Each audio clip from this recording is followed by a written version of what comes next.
აკრძალული ხილი და მადლიერების ძალა.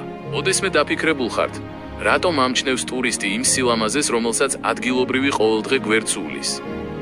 ადგილობრივისთვის ეს გარემო უკვე მობეზრებული რუტინაა, ტურისტისთვის კი საოცრება. ეს არის მიჩვევის ფენომენი. ჩვენს თვალს უბრალოდ ეშტერება ის, რაც ხელმისაწვდომია და გონება იწყებს სხვისი და შორეულის ძიებას. ეს უბრალოდ დაკვირვება სინამდვილეში ადამიანის ფსიქიკის უდიდეს ტრაგედიასა და მეტაფიზიკურ მახეს გვიჩვენებს, რომელიც ჯერ კიდევ ედემის ბაღიდან მოდის.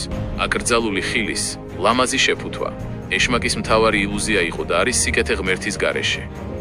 მან ადამსა და ევას აუკრძალული ხილი სრულყოფილი ცოდნის შეფუთვით მიჰყიდა, მაგრამ სიმართლე ისაა, რომ ცდუნება ყოველთვის მხოლოდ გარე კანზე მუშაობს. როცა გახსნი იმ ბრწყინვალე შეფუთვას, შიგნით სიცარიელია. ნაყოფის შეჭმამ ადამიანს თვალი კი არ აუხილა. არამედ დააბრმავა იმ რეალური სამოთხის მიმართ, რომელიც უკვე ჰქონდა. დამოუკიდებლობის მითი ადამიანს გონია, რომ დამოუკიდებლობა ღმერთისგან ნიშნავს თავისუფლებას. სინამდვილეში აბსოლუტური დამოუკიდებლობა არ არსებობს. ადამიანი ან ღმერთის ორბიტაზე ტრიალებს, ან ხდება მონა თავისი ვნებების, შიშებისა და იდეოლოგიების. ნებისმიერი სამოთხის აშენება დედამიწაზე ღმერთის გარეშე, იქნება ეს იმპერიები თუ კომუნიზმი, ყოველთვის ტირანიით მთავრდება, რადგან არასრულყოფილ ადამიანს არ შეუძლია იყოს სამყაროს ცენტრი. ვაზი და ლერწები, სად არის ძალა? იესომ გვითხრა, მე ვარ ვაზი, თქვენ კი ლერწები. უჩემოდ არაფრის გაკეთება შეგიძლიათ. იოანე 1:5 RATIO5.